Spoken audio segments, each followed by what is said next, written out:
குழந்தைங்களுக்கு vacation start ஆயிடுச்சு. So வீட்டில் இருக்கிறதுனால ஏதாச்சும் டிஃப்ரெண்ட்டாக வெரைட்டியாக செஞ்சு கொடுங்கன்னு கண்டிப்பாக கேட்டுகிட்டே இருக்கிறாங்க.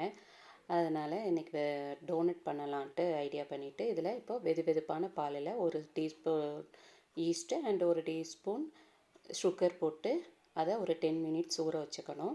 அதுக்கப்புறமா 2 கப் மைதா மாவு எடுத்துகிட்டு அதில் ஒரு பிஞ்சு salt, 1/2 table spoon baking powder, அப்புறம் நம்ம வச்சுருக்கிற பாலில் ஊற வச்சுருக்கிற அந்த ஈஸ்ட்டு அதை எல்லாத்தையும் போட்டு நல்லா பிசைஞ்சு நல்லா 1 hour 1.5 hour இதை வந்துட்டு நல்லா ஒரு ஈரத்துணி போட்டு மூடி வச்சுக்கணும். இது வந்துட்டு ஊறுற டைம் தான். இந்த மாவு வந்துட்டு அப்படியே டபுள் மடங்காக வரும் ஆஃப்டர் 1 hour 1.5 hour கழிச்சு. பாருங்கள், இந்த மாதிரி தான் எனக்கு வந்துச்சு. நல்லாவே மாவு டபுள் ஆகி வந்துருந்துச்சு.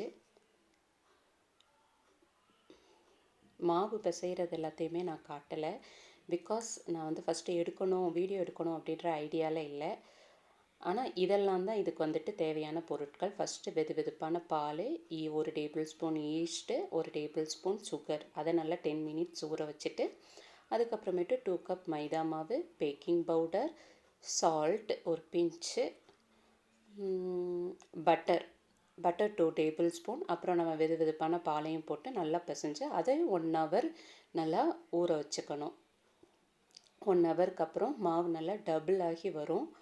அது நல்லா நம்ம வந்துட்டு நல்லா மாவு நம்ம நீட்டாக நம்மளோட டைல்ஸை நீட்டாக க்ளீன் பண்ணிவிட்டு அதில் மாவை ஸ்ப்ரெட் பண்ணிவிட்டு நம்ம வந்துட்டு நல்லா ஸ்ப்ரெட் பண்ணி விட்டால் தான் மாவு நமக்கு ஒட்டாமல் இருக்கும். அதனால் மைதா மாவை டைல்ஸில் நல்லா ஸ்ப்ரெட் பண்ணி விட்டுட்டு லேசாக அந்த சப்பாத்தி கட்டை வச்சு நல்லா ப்ரெஷ் பண்ணி எடுக்கணும். இந்த மாதிரி ரொம்ப தின்னாக பண்ணிடக்கூடாது. இந்த அளவுக்கு லேஸாக அப்படியே நம்ம வந்துட்டு சப்பாத்தி கட்டை வச்சுட்டு நல்லா ஸ்ப்ரெட் பண்ணி விட்டுட்டு பாருங்கள், இது சைடில் எட்ஜஸில் தெரியும் நான் எந்த அளவுக்கு வச்சுருக்கிறேன் அப்படின்னு.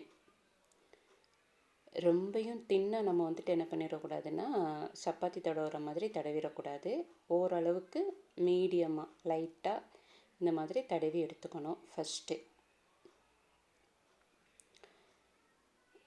இந்த அளவுக்கு தான் இருக்கணும். இந்த மாதிரி ரொம்பையும் தின்னாக தடவிடக்கூடாது. அதுக்கப்புறமேட்டு இதுக்குன்னு நிறையா அச்செல்லாம் இருக்குது. இதுதான் நான் ஃபஸ்ட் டைமுன்றதுனால நான் வந்துட்டு வீட்டில் இருக்கிற இன்க்ரீடியன்ஸை வச்சு அதை நான் வந்து கட் பண்ணுறது பார்த்துட்டு இது ஒரு டிஃபன் பாக்ஸு தான். அதுவும் அதை வச்சு ஃபஸ்ட்டு எல்லா பக்கமும் எல்லாம் ஈவனாக அந்த ரவுண்ட் ஷேப்பை நான் வந்துட்டு என்ன பண்ணிக்கிட்டேன்னா கட் பண்ணிக்கிட்டேன். மாவு வந்து ரொம்ப சாஃப்டாக இருக்கிறதுனால நல்லா வந்துடும். அது வந்து கட் பண்ணி எடுக்கிறது பிரச்சனை கிடையாது. ஏதாச்சும் ஷார்ப்பாக இருக்கிற நம்ம பாத்திரங்களை வச்சு ஃபஸ்ட்டு நம்ம இனிஷியலில் பண்ணிக்கலாம்.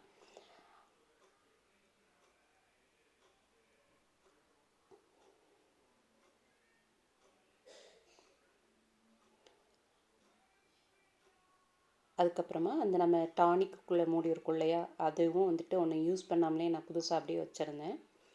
அதை எடுத்து சென்டர் ஹோல்ஸுக்கு யூஸ் பண்ணிக்கிட்டேன் நான். இது எல்லாமே இப்போது சடனாக எல்லாமே எடுத்தது தான். ஸோ பர்ஃபெக்டாக இருந்துச்சு. டோனட்டோட சேஃப்.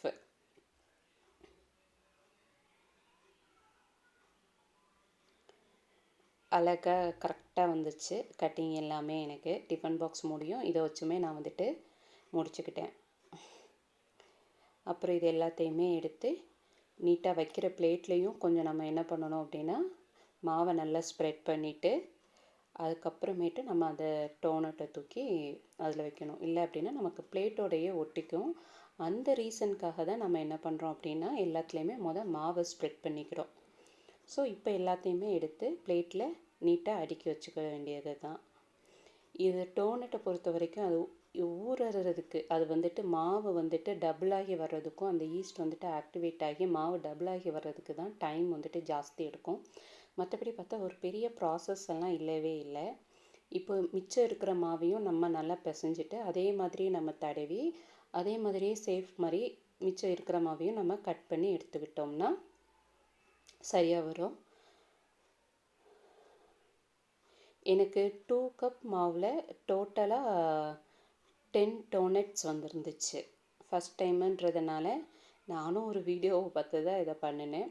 இருந்தாலும் சரி நம்ம ஷேர் பண்ணலாம் அப்படின்ட்டு டக்குன்னு முடிவெடுத்து வீடியோ எடுத்தது தான். ரொம்ப கரெக்டாக ப்ராப்பராக எடுக்கலை.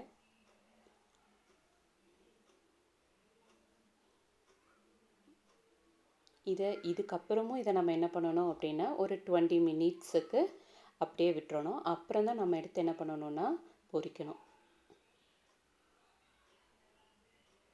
இப்போ ஆஃப்டர் 20 மினிட்ஸ் கழித்து எண்ணெயை காய வச்சாச்சு. காய வச்சுட்டு 1 பை 1 எல்லாத்தையுமே எண்ணெய்க்குள்ளே போட்டு எடுத்து பொரிக்க வேண்டியது தான். இனி எப்படி இருக்கும் என்னோடய ஃபஸ்ட்டு டோனட்டு அப்படின்றது எனக்கே ரொம்ப எக்ஸைட்மெண்ட்டாக தான் இருக்குது. ஒவ்வொரு ஸ்டெப்பும் இது வரைக்கும் கரெக்டாக வந்துச்சு. இனிமேல் எண்ணெயில் போட்டு பொரிச்சு எடுக்கிறதோ எப்படி வரும்ன்றது தெரியலை. போட்டாச்சு எண்ணெய். ஓகே, இப்போ வரைக்கும் ஓகேவாக தான் இருக்குது. அதை நல்லா கோல்டன் ப்ரௌன் ஆகிற வரைக்கும், ஆனால் மீடியம் ஃப்ளேமில் தான் வச்சு நம்ம என்ன பண்ணணும்னா இதை பொரிச்சு எடுக்கணும். ரொம்ப ஹை ஃப்ளேமில் வச்சுக்கக்கூடாது. 10 டோனட்ஸையுமே நான் வந்துட்டு என்ன பண்ணிவிட்டு பொரிச்சு எடுத்துட்டேன். இது வந்துட்டு நான் சாக்லேட் வந்துட்டு உங்களுக்கு தெரியும் இல்லையா, மெல்ட் பண்ணுறதுக்கு ஹீட் வாட்டரில் வச்சு மெல்ட் பண்ணியும் எடுத்து டோனட்டை முக்கி எடுத்தாச்சு. அப்புறமேட்டு இது கூட நான் வாங்கியிருந்தேன். இது மேலே ஜஸ்ட் அப்படியே ஸ்ப்ரிங்கிள் பண்ணி விடுறதுக்காக.